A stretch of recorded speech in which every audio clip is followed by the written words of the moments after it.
Kilalang kilala na ang ating bansa sa naggagandahang dalampasigan nito. Pero tayong mga Pinoy may iba pa palang mga ipagmamalaki maliban sa ating mga seashore at coastline.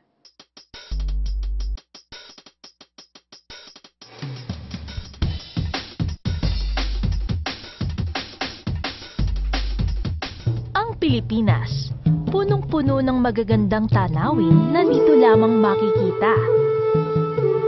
Alam na natin ito, pero alam mo ba na meron pang higit na maibibigay ang ating bansa sa mga turista maliban sa magagandang tanawin nito? Oo, dahil ang ating bansa, perfect adventure tourism destination. Yan ang hangarin ngayon ng Department of Tourism. Kaya naman nagdao sila ng tinatawag na Adventure Tourism Seminar sa Clark, Pampanga. Most of our mga popular destinations sa bansa ay yung mga resort-based, yung sa mga beach resorts natin.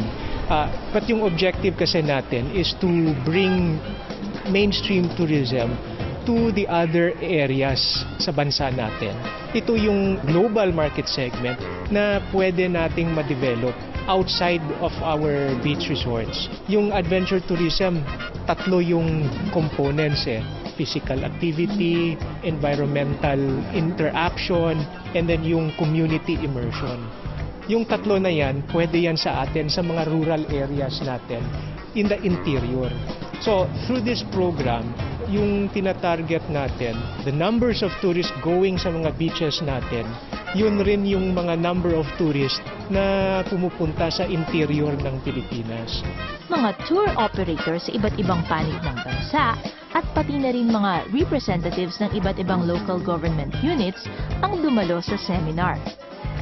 Siyempre, sino pa nga ba ang nagbigay ng opening remarks kundi si Secretary Ace Durano ng Department of Tourism. Sa tribe na tayo. At bigati ng mga naging guest speakers, sina Mr. Russell Walters, isang board member ng Adventure Travel Trade Association o ATA, kasama si Christina Heiniger na associate naman ng ATA.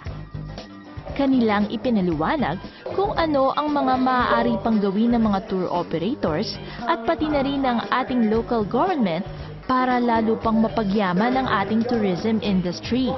Pagkatapos ng kanilang presentation ay kanilang sinagot ang mga katanungan ng mga dumalo. Ano kaya ang kanilang masasabi sa kalagayan ng tourism industry ng ating bansa?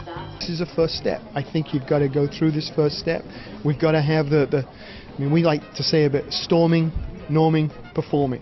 There's that three-step process, really. I mean, it's oversimplified, and I think it is a discussion between policymakers, the industry, education, to test and trial some of this products before you really offer it on a perhaps a worldwide basis. I think that inviting people in to sample some of your trips and offer feedback is perhaps a natural next step, so that you get critical feedback, critical